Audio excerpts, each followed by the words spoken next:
Greetings.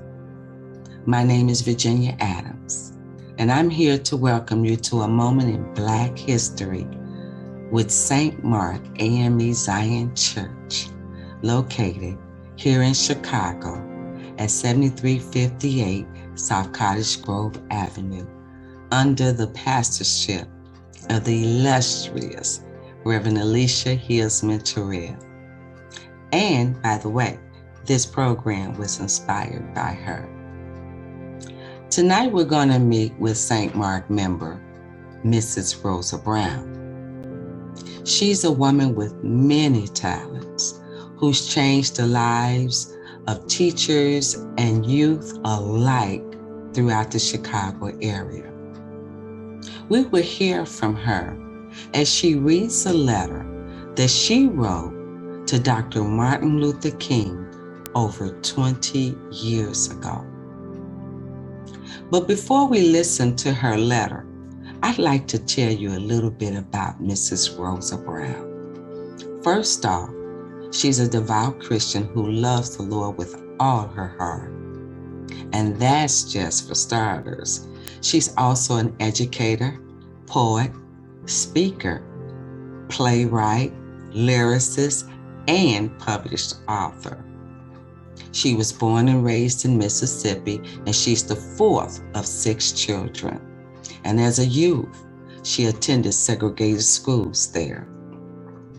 As a mentor and an educator, her list of accomplishments and accolades includes, but is not limited to the following: a BS degree from Tugela Southern Christian College, a master's from Governor State University, 96 postgraduate hours in education, reading, writing, early literacy, and psychology. She's taught in the Chicago public schools nearly 40 years, and she's an adjunct professor at Governor State University and Roosevelt University. Mrs. Brown became a member of the Chicago Area Writing Project, a project which was modeled after the Bay Area Project. This project taught teachers to teach students to write. During her years as an educator, Mrs. Rosa Brown wrote the curriculum for the Chicago Public Schools for 15 years. She also served on an advisory committee with Mayor Daley and Ernie Duncan to advance the teaching of reading program for the Chicago Public Schools. And being the educator that she was, she taught teachers for 26 years. Because of her excellent work, she was a recipient of the Golden Apple Award for Excellence in Teaching.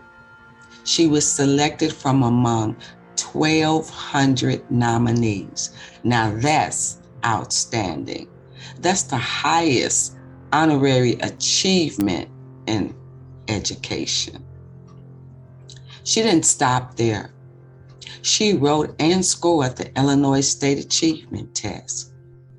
As a scholar and educator, her presentation skills were outstanding, and she was always asked to speak or present at some function or organization. Here's a few: National Council of Teachers of English across the United States, Illinois Reading Council, and she spoke at the Early Childhood Conferences and TUFT University. And she's also led the workshops for the Poetry Foundation, a national organization. In the 1960s, she joined St. Mark African Methodist Episcopal Zion Church, where she is still a member of more than 59 years. She has become very active over the years. She served on various auxiliaries and boards. She's a chancel choir member. She wrote the manual for St. Mark's special programs. In addition, she's authored various poems, directed and produced several plays, and she served on the steward board. Mrs. Rosa Brown not only identifies as a Christian, but y'all, she walks the walk and talks the talk. She is truly one of God's children and understood her purpose early in life. She is a highly respected member of St. Mark AME Zion Church and is well loved by the entire congregation. To know Rosa is to love Rosa. She has such a sweet spirit about her.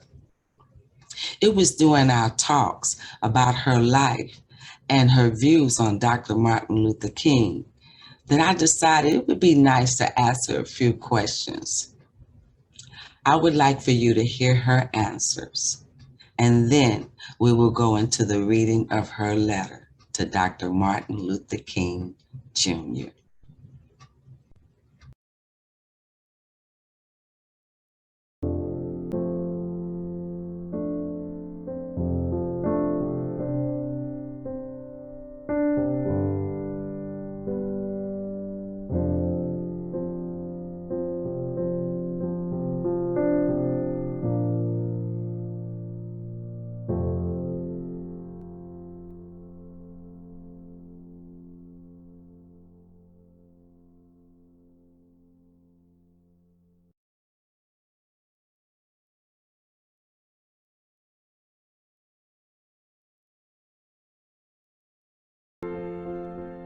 Mrs. Brown, what do you think about when you think about Martin Luther King Jr.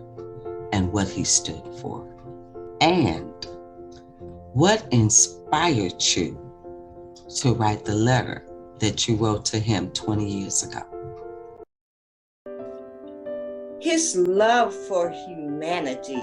You think of all the things that he did in his life, none of it was for him, not for him.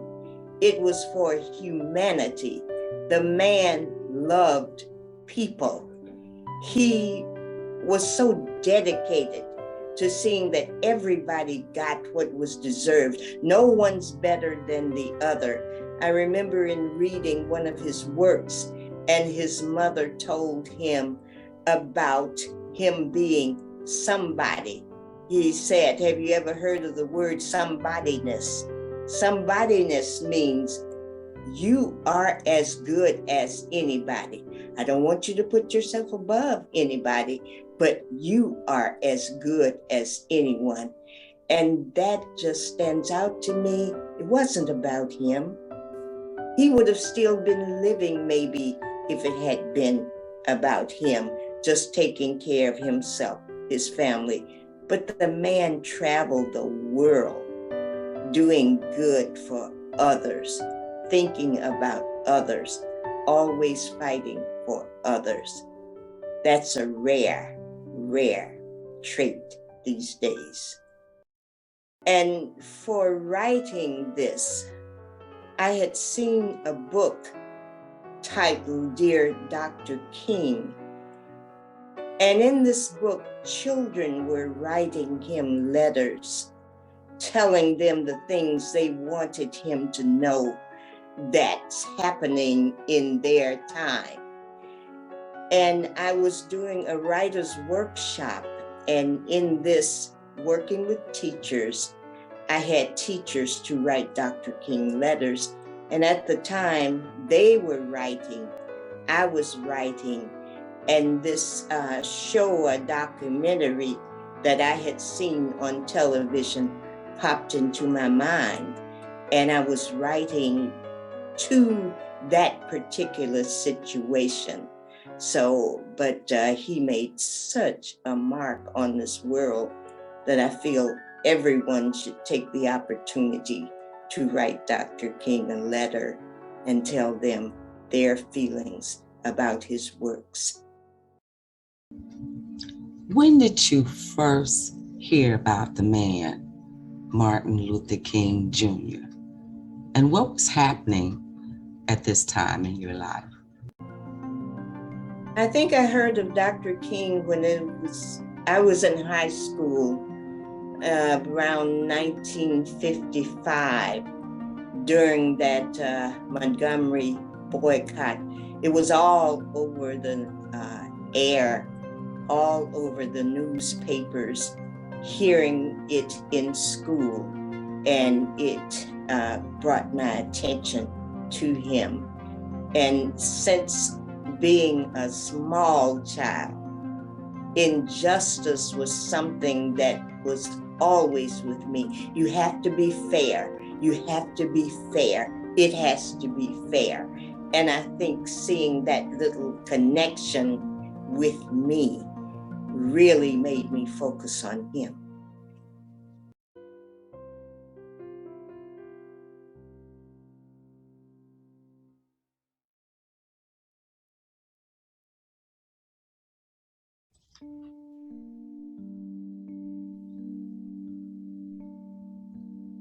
Dear Dr. King, I watched the history of your life on television.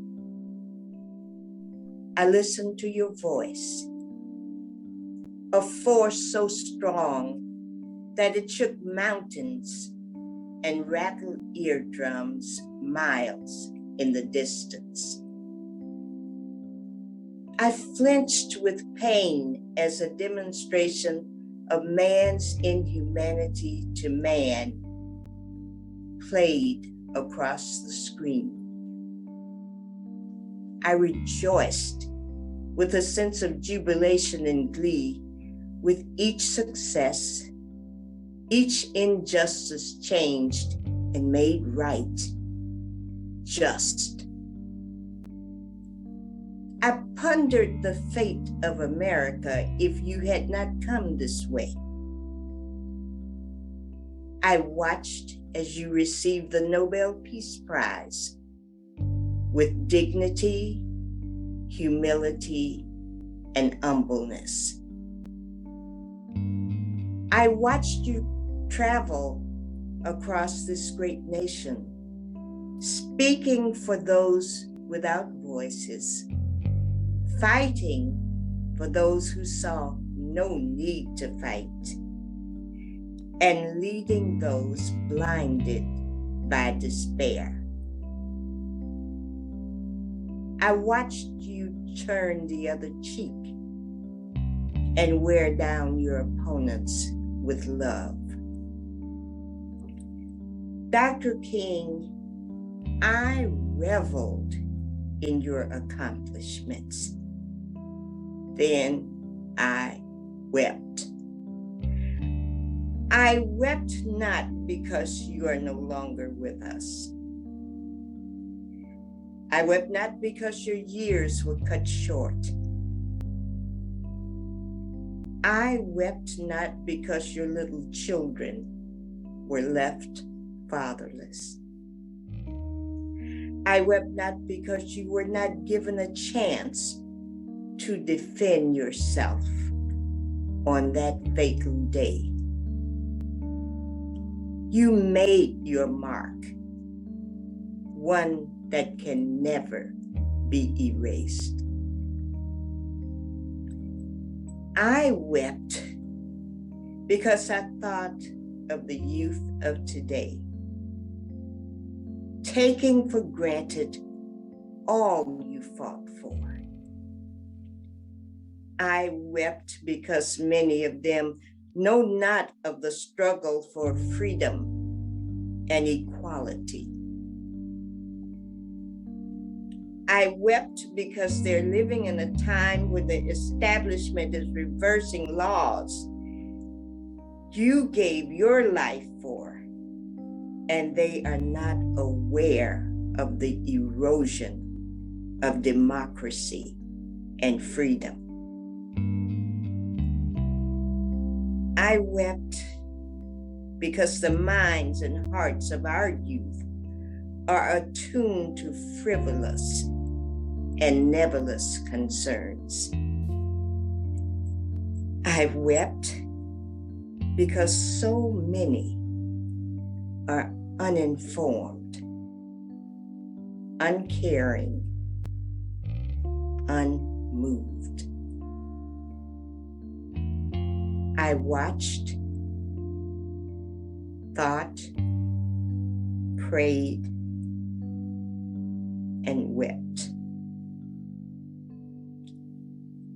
Then I resolved to make a difference in the lives of the boys and girls I touch on a daily basis. Dr. King, I vow that they will know you, analyze your life and your works, make justice and equality a way of life, and keep your dream alive. I vow to keep your dream alive.